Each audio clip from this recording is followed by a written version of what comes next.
You might have seen Reisevik's video about Call of Chernobyl, a mod that turns game into a free-forming sandbox, combining all S.T.A.L.K.E.R game's content together.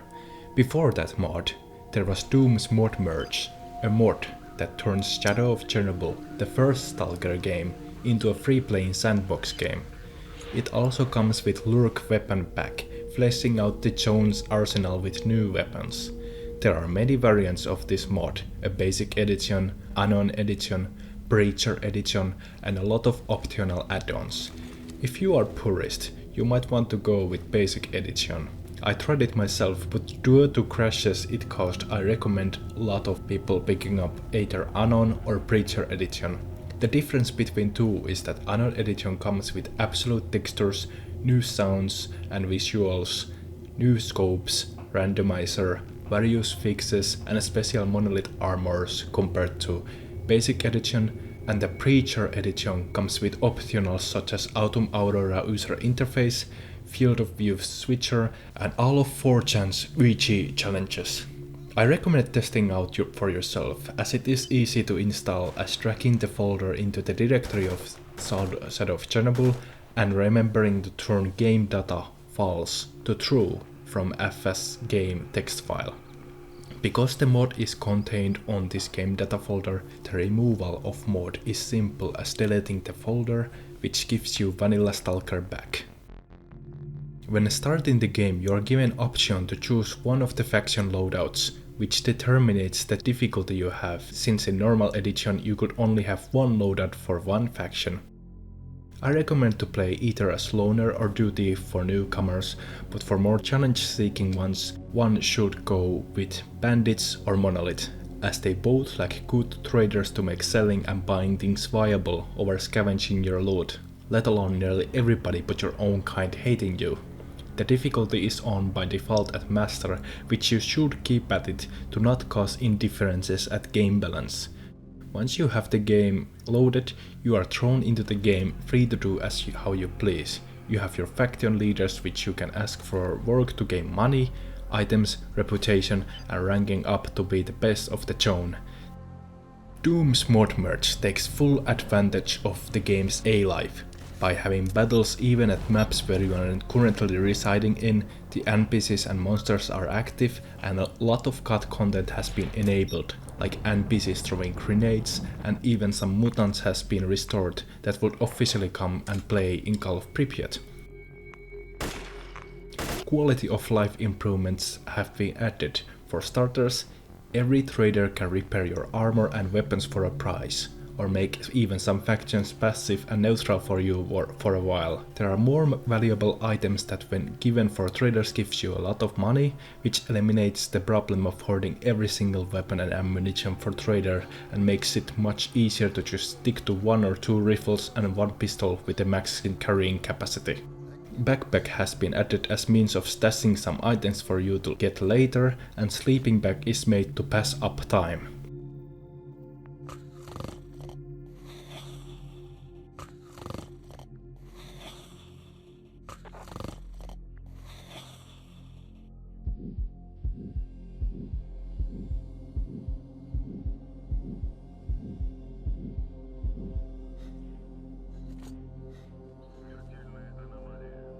Geiger counter and anomaly detector has been disabled and made instead as items you must wear on your belt to activate. First, the bleeping can get rather annoying.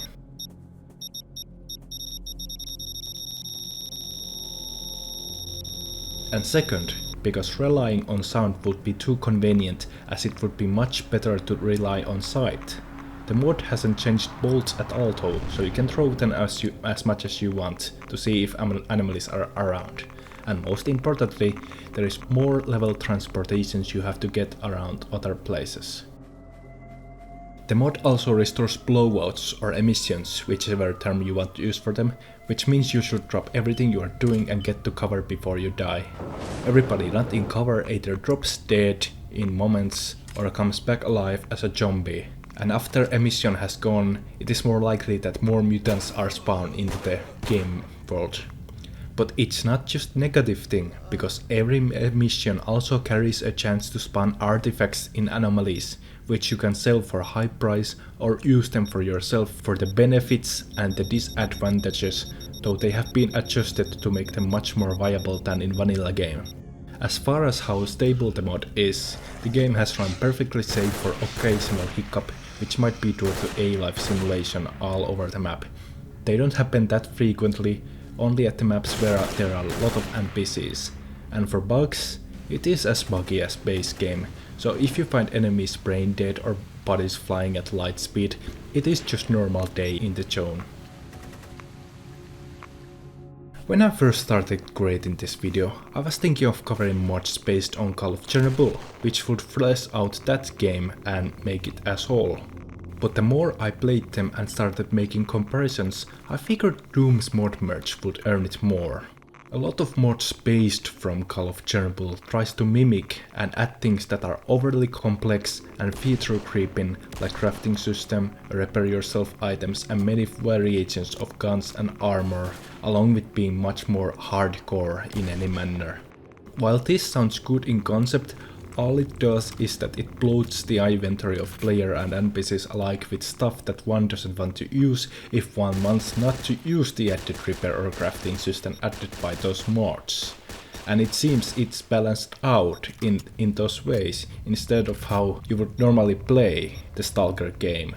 In comparison, Doom's mod merge is simple in that it has its diverse arsenal granted by the LURK weapon pack, but it's not having any variations of same type of guns or ammunition, so it keeps your inventory relatively simple and not bloated or complex.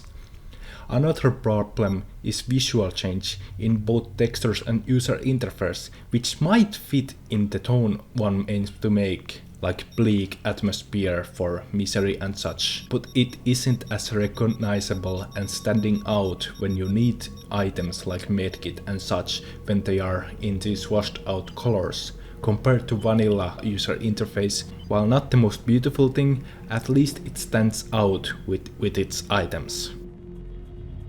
And for the final words, Doom's mod merge is what S.T.A.L.K.E.R should be about.